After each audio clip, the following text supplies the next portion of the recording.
எங்கள் கட்சி நிர்வாகி வீட்டு திருமணத்திற்கும் ஒரு புதுமனை விழா நிகழ்ச்சிக்காக தான் வந்திருக்கு. அரசியலை பத்தி நீங்க சொல்லுங்க. அரசியல் பத்தி வேற என்ன, நீங்க தான் சொல்லணும். எல்லாம் அப்படியே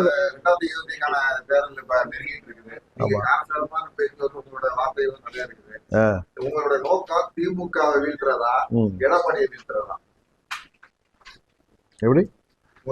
ஏன் நான் இத்தனை நாள் இங்கதான் ஆரம்பிச்சேன். ஆகஸ்ட் 27 இருந்து மலர்வேந்தன் திருமணத்துல இருந்து நீங்க என்ன கேட்டுட்டு இருக்கீங்க. இந்த 3 மாசத்துல நான் சொல்றதை வச்சு என்னுடைய எண்ணம் என்ன என்பது எங்க தொண்டர்களுக்கோ தமிழ்நாட்டு மக்களுக்கு நல்லாவே தெரியும். அதனால அது திரும்ப திரும்ப பேசி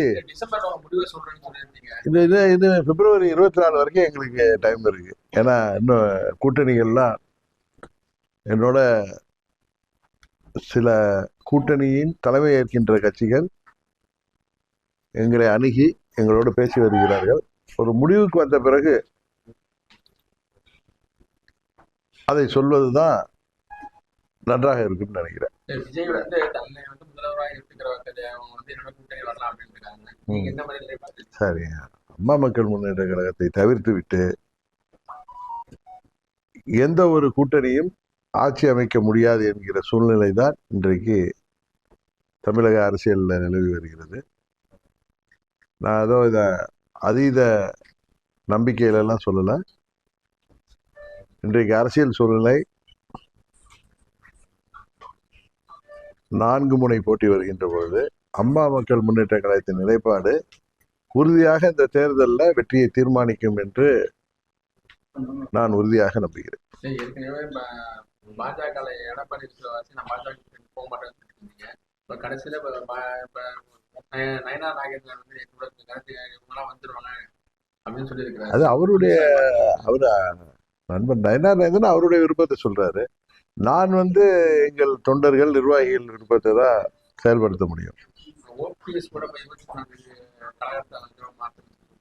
சரி,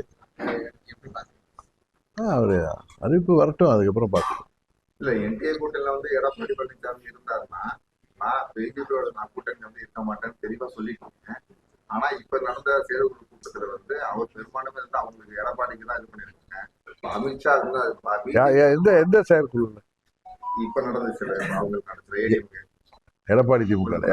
சரி, அதுல இப்ப வந்து பெரும்பான்மை வந்து அவர் தான் வந்து தேர்ந்தெடுத்திருக்காங்க. அவர்தாங்கிறத ஒரு தன்னுடைய மெஜாரிட்டியா காட்டியிருக்காரு, பிஜேபி காட்டியிருக்காரு. அது பிஜேபிக்கு அவங்களுக்கு உள்ள பிரச்சனை. அது பிஜேபி அதை என்னன்னு பாக்கணும். நீ எங்களை இதுல அம்மா மக்கள் முன்னேற்ற கழகம் நான் திரும்பி சொல்றேன், திரும்ப சொல்றேன். அம்மா மக்கள் முன்னேற்ற கழகத்தை தவிர்த்து விட்டு எந்த ஒரு கூட்டணியும் ஆட்சி அமைக்க முடியாது. நாங்கள் இடம்பெற போகின்ற கூட்டணி தான் உறுதியாக வெற்றி அடையும். அதுதான் இன்றைக்கு கள நிலவரம். நாங்கள் இடம்பெற போகின்ற கூட்டணி தான் வெற்றி பெறும் நான் சொல்லிட்டேன். அதனால யாரை அதுக்கு அவங்கள வீழ்த்துறதுக்கு இவங்களை வீழ்த்துறதுக்கு எதிரியை வீழ்த்த போறீங்களா இல்ல துரோகத்தை வீழ்த்த போறீங்களான்னு கேட்டா நாங்கள் இடம்பெற போகின்ற கூட்டணி தான் வெற்றி பெறும் என்று சொல்றதுல இருந்து நீங்க புரிஞ்சுக்கணும். இல்லைன்னா இன்னும் ஒரு 1.5 மாசத்துல புரிஞ்சுக்குவீங்கன்னு நினைக்கிறேன். அம்மா மக்கள் முன்னேற்ற கழகம் இந்த முறை வெற்றி கூட்டணியில இடம்பெறும்.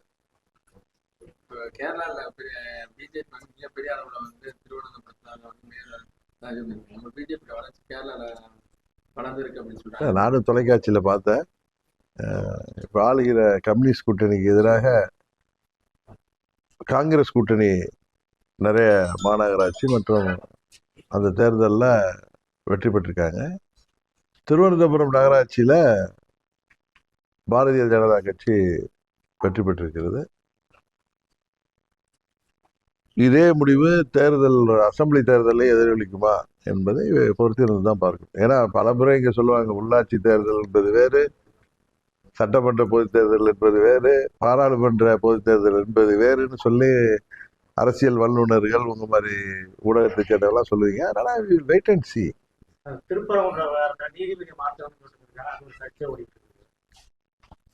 எங்க இதுல இம்பீச்மெண்ட் கொண்டு வர்ற, அதாவது எனக்கு தெரிந்தவரை ஒரு நீதி அரசன் மீது ஊழல்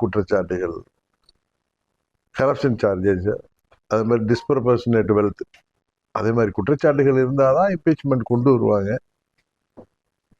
இது நீதியரசரின் அவர் சட்டத்தின் அடிப்படையில் அவர் ஒரு முடிவு எடுக்கும் பொழுது அதற்கு எதிராக போய் உச்ச நீதிமன்றத்துல பாராளுமன்றத்துல எதிர்கட்சி எம்பிகள் கொடுத்திருப்பது அவங்களுக்கு மெஜாரிட்டி இல்லை. அதனால என்ன நோக்கத்துல அதை கொடுத்திருக்காங்கன்னு எனக்கு தெரியல.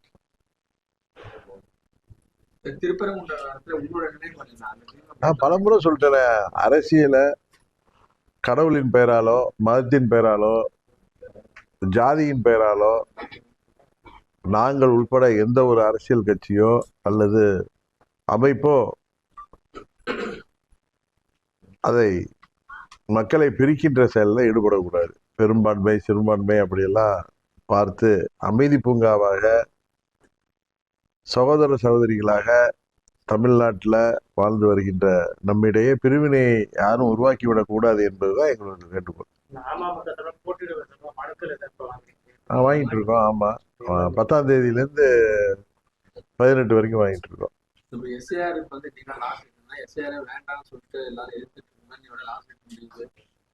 எல்லாரும் ஃபார்ம்ஸ் எல்லாம் யாரெல்லாம் எதுக்குறாங்களோ அவங்க கூட அவங்க நிர்வாகிகள் தெருவா போய் அதை பணியை சரியாக தான் செஞ்சுட்டு இருக்காங்க.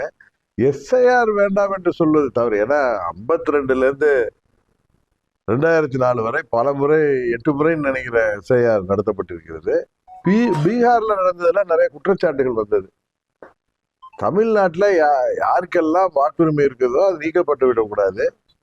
இறந்தவர்கள் வாக்கு, இரட்டை வாக்குரிமை இதெல்லாம் நீக்கப்பட வேண்டும். ஒரு சரியான வாக்காளர் பட்டியல் தயார்படுத்தப்பட வேண்டும் என்பதுதான் எங்களுடைய நினைப்பு. தேர்தலை முன்னிறுத்தி பாஜகவோட தலைவர்கள் அடுத்தடுத்து தமிழகம் வர்றதாக தகவல் இருக்கு. அது எந்த அளவுக்கு அவங்களுக்கு சப்போர்ட் பண்ணுமா? அது நீங்க தான் சொல்லணும். நாங்க எப்படி இன்னொரு கட்சி தலைவர்கள் சுற்றுப்பயணம் செய்வது அவர்களது உரிமை.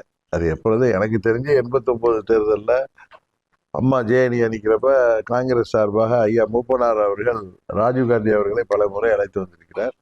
அதுபோல தேசிய தலைவர்கள் ஒவ்வொரு தேர்தலையும் தமிழ்நாட்டுக்கு அந்த நேரத்தில் அடிக்கடி வந்து போவது கடந்த காலத்திலே நடந்து வருகிறது. எனக்கு தெரிந்த 89லேருந்து நடந்து வருகிறது. அப்பாடி ஓபிஎஸ் அணி, அமமுக, சசிகலா இவங்களை எந்த சூழ்நிலையும் நான் ஆதிக்கம் பண்ண ஒண்ணு சேர்ந்தாலும் ஜெயலலிதா அம்மாச்சி கொண்டு வர முடியும்னு சொல்லிட்டு ஒன்றுபட்ட அனைவருமே அம்மாச்சி கொண்டு வரணும்னு சொல்லிட்டு நீங்க பலமுறை எல்லாம் சொல்லியிருக்கீங்க, அறிக்கை கொடுத்துருக்கீங்க. எடப்பாடி அதை முடியவே முடியாது, உங்களை எந்த ஒரு சூழ்நிலையும் நான் துறைகளை திறக்க மாட்டேன்னு அவரு துறைகளும் உங்களுக்கு சொன்னாரு. நீங்க அவங்க சொல்லியிருக்கீங்க. சரி, நீ என்ன நினைக்கிறீங்க? யாரு துரோகம் செய்தா இல்ல? இப்ப உங்களுக்கு தெரியும், நீங்க ஒரு பத்திரிகையாளரா இல்லாம ஒரு நடுநிலையோட ஒரு சிட்டிசனா குடிமகனா நீங்க யாரு துரோகம் செய்திருக்கிறார்கள் என்று நீங்க சொல்லுங்க ஃபர்ஸ்ட். அதுக்கப்புறம் இன்னொரு இது சொல்றேன். நான் அம்மாவின் தொண்டர்கள் எல்லாம் ஒரு அணியில் இணைன்னு தான் சொல்றேன். ஒன்று ஒரே கட்சியா இணையணும்னு நான் என்றைக்கு சொன்னதில்லை.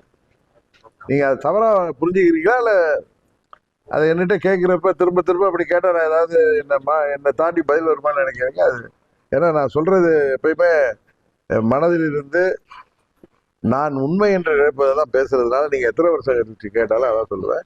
நான் 2017 நல்ல தீர்க்கமாக யோசித்து தான் அம்மா மக்கள் முன்னேற்ற கழகம் உருவாக்கப்பட்டது. இந்த இயக்கம் அம்மாவின் கொள்கைகளையும் லட்சியங்களையும் தொடர்ந்து இன்னும் பல நூற்றாண்டுகளுக்கு கொண்டு செல்வதற்கான இயக்கமாக இது செயல்பட்டு கொண்டிருக்கிறது. மீண்டும் அம்மாவின் ஆட்சி அமைய வேண்டும் என்றால் அம்மாவின் தொண்டர்கள் அவர்கள் எங்கிருந்தாலும் ஒரு குடையின் கீழ் ஓர் அணியாக திரண்டால்தான் வெற்றி பெற முடியும் என்பது இன்றைக்கு இருக்கிற நிலைமை. அதை தாண்டி அவர்கள் யாரு துரோகி, யாரு ரொம்ப நியாயமான ஆளு, யாரு அப்பாவி அப்படிங்கிறதெல்லாம் தமிழ்நாட்டு மக்களுக்கும் தெரியும், அம்மாவின் தொண்டர்களுக்கும் தெரியும். அதனால இதையே அரைத்த மாவையே திருப்பி திருப்பி அரைக்க வேணாம். எல்லோருக்கும் இந்த தேர்தல் உரிய பதிலை தமிழ்நாட்டு மக்கள் தருவார்கள். மிகப்பெரிய ஒரு அதிமுகவுக்கு பாதிப்பு ஏற்படுத்தினா நிறைய பேர் வெளியில இருந்து வராங்க.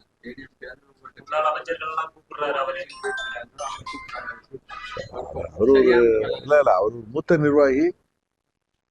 அவர் எல்லாரையும் ஒன்றிணையணும்னு சொன்னதற்காக அவர் நீக்கப்பட்டதால் அவர் மிக மன வருத்தத்தில் என்னிடம் கூட பல முறை சொல்லியிருக்கிறாரு. அவர் ஒரு முடிவெடுத்து தாவேக்காவில் இணைந்திருக்கிறார். என்ன நடக்குதுன்னு பார்ப்போம். நம்மளா அனுமானங்கள் ஹேசியங்கள்லாம் சொல்றது என்னுடைய பழக்கம்ல. பொறுமையாக பார்ப்போம். ஏன்னா இன்னும் ஏப்ரல் மேல தேர்தல் இருக்கு. மே மாதத்துல 15 தேதிக்கு மேல யாரை ஆட்சியில் அமர்த்த வேண்டும் என்று தமிழ்நாட்டு மக்கள் தீர்க்கமாக முடிவு தருவார்கள். இந்த கட்சியாவது கூட்டணி பேசிட்டு இருக்காங்க. நான் ஏற்கனவே சொல்லிட்டேன். நான் ஏற்கனவே இந்த கேள்விக்கு பதில் ஆரம்பிச்ச உடனே சொல்லிட்டேன். சங்கி படைகள் வந்தா திமுக எந்தமா அழிக்க முடியாது, படையே வந்தாலும் அப்படிங்கிற மாதிரி முதல்வர் ஒரு கருத்தை வெளியிட்டார். அது அவர்களுடைய கருத்து. அதை பற்றி நம்ம என்ன சொல்றது? ஒவ்வொரு கட்சிக்கும் ஒரு நிலைப்பாடு இருக்கும், ஒவ்வொரு கூட்டணிக்கும் ஒரு குறிக்கோள் இருக்கும். அதைப்படி பேசுறாங்க. அதை போய் அம்மா மக்கள் முன்னேற்ற கழகம் அதை பற்றிலாம் கருத்து சொல்ல விரும்பவில்லை. நாங்கள் எங்கள் தேர்தலுக்காக எங்கள் தொண்டர்களையும் நிர்வாகிகளையும் தயார்படுத்துகின்ற பணியிலே இருக்கோம். நான் டிசம்பர் 31க்குள்ளார கூட்டணி எல்லாம் முடிவுக்கு வந்துவிடும் நினைச்சேன். அது இன்னும் தள்ளி போகுது. அதனால எனக்கு தெரிந்து தேர்தல் அறிவிப்பு பிப்ரவரி கடைசி வாரத்தில் வரும். எப்பயுமே போன தேதி 25ஆம் தேதி வந்துச்சு. அதனால அம்மா அவர்கள் பிறந்த நாளைக்கு முன்பு உறுதியாக நாங்கள் எங்கள் முடிவு உங்களுக்கு தெரிய வரும்.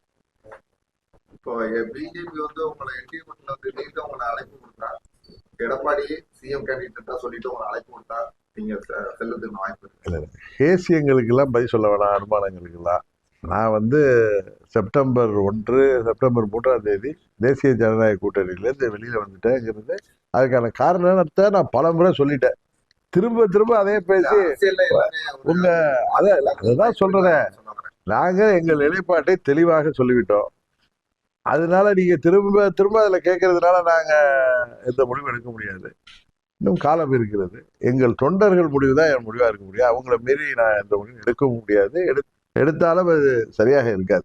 ஏன்னா 8 ஆண்டுகள் என்னோடு பல பின்னடைவுகளெல்லாம் தாண்டி பயணிக்கின்ற தொண்டர்கள், நிர்வாகிகளின் வார்த்தை தான் எனக்கு முக்கியம்.